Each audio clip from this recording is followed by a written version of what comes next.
Hi everyone, it's Ludo. Alright, it's time to tackle the last wooden floor in the house. Well, technically there are still 3 more, but they'll be dealt with separately and much, much later.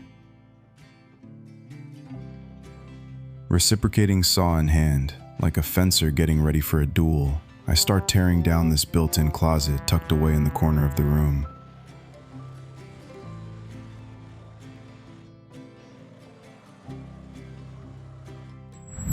Quick flashback to the work already done on the other floors. Here's a little recap of previous episodes.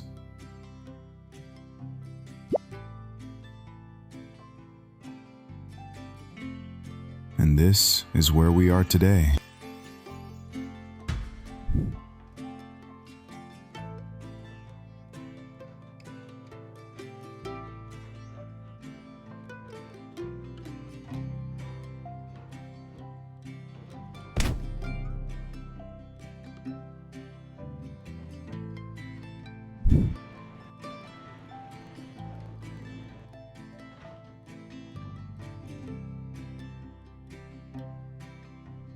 Behind it, I discover a nice pile of junk. I'm pretty sure it's decades of tiny debris accumulated by rodents over the years. Victory by knockout. Now I'm gonna try and keep the work area as clean as possible. Right underneath is the only really livable room in the house, so if I can avoid ending up with half an inch of dust everywhere, that would be nice.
We can already see the tongue and groove ceiling from the room below, and it actually helps a lot in keeping that room clean.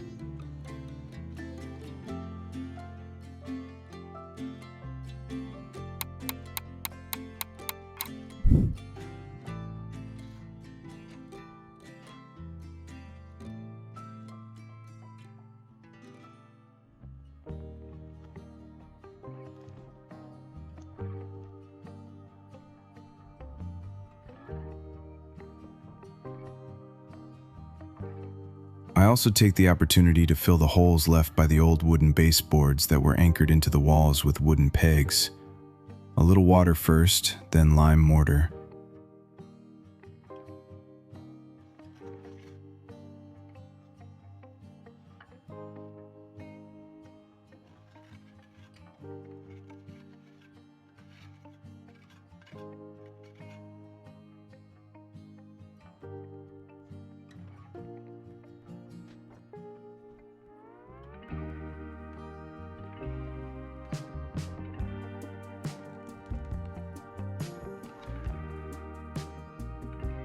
Next, I remove the wooden cladding from the few steps leading up to the first level of the tower.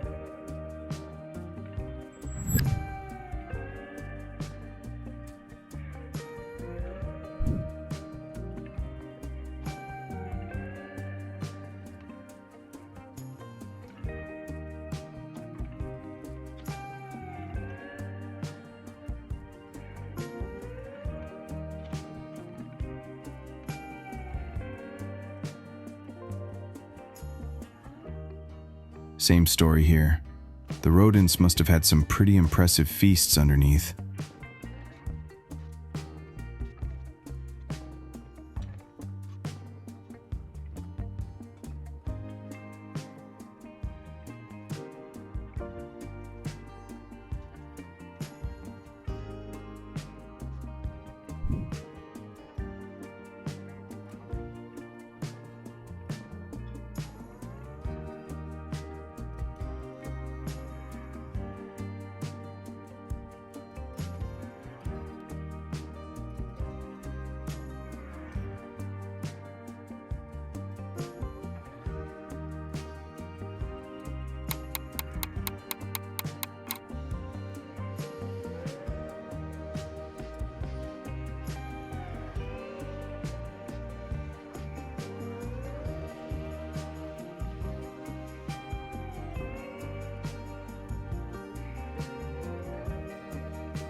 Since this is the house of staircases, it's simple.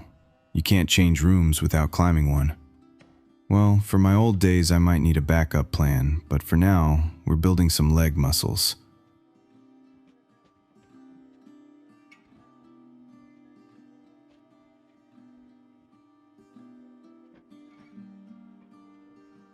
So I removed the cladding from this staircase as well, between the two rooms.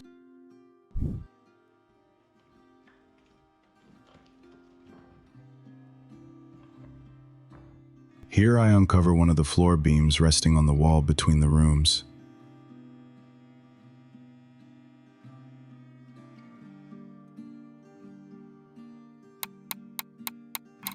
Pokey is never far away. He decides to test the strength of the ceiling boards, and they hold up just fine against his 13 or 15 pounds. We'll talk about that another time, but let's just say that not everyone can say the same.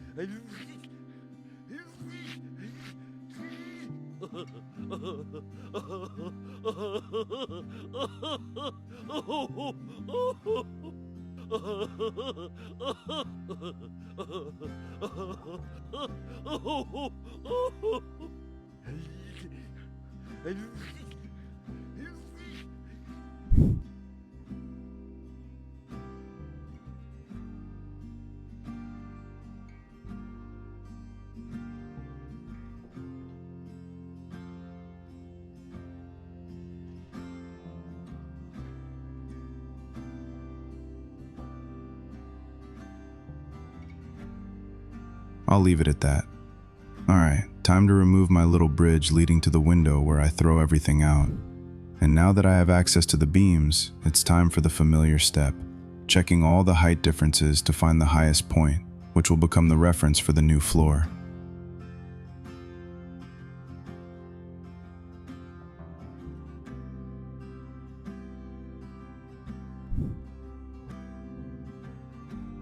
And once again, I get the pleasure of figuring out how to deal with a pretty serious chunk missing from one of the beams. An old masonry chimney once passed through here, and later the required fire clearance for the flue liner connected to a clay chimney pipe installed in the wall back in the 1950s. I start making room to fit a timber beam here. The idea is to sandwich this old round beam to reinforce it. It doesn't seem particularly weaker than the others, but since it won't remain visible anyway, I might as well do something useful.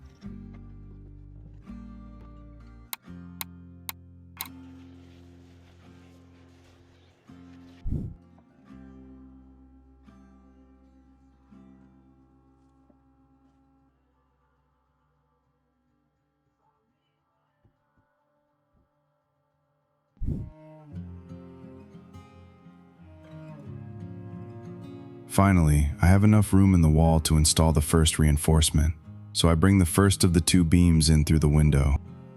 This floor is definitely going to be a good exercise in balance while I wait to recreate an actual floor beneath my feet.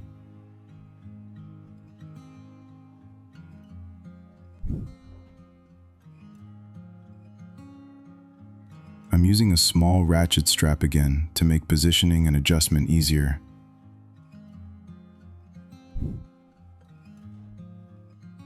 I align the timber with the highest point of the existing floor beams. It would be pretty silly to have to shim this one too.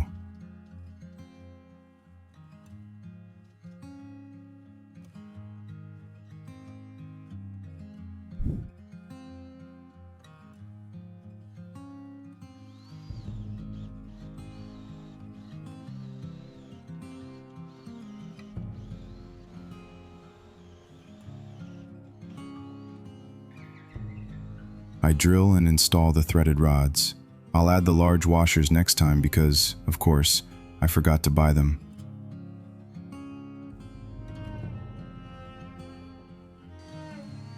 I also add a few long wood screws to help keep everything in place while building the reinforcement.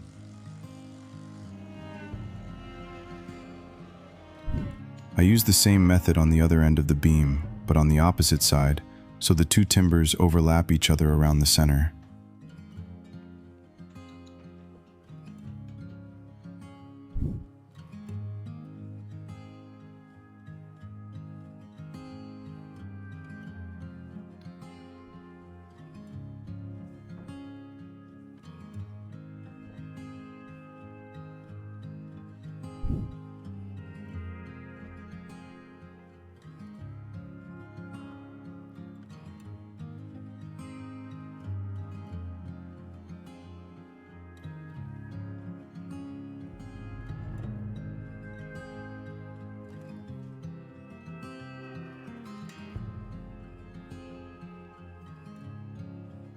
Everything is now perfectly adjusted, so I can drill everything through and finally sandwich my old beam properly, this time with the large washers, of course.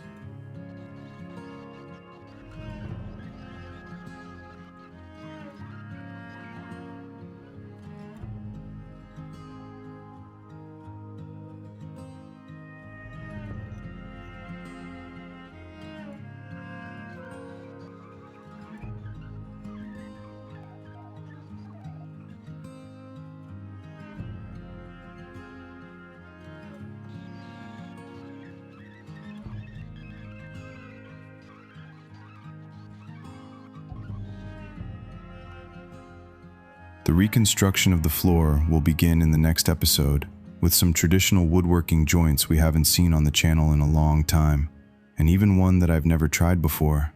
But for that, we'll need a little patience. Have a great weekend and see you very soon. This was Ludo.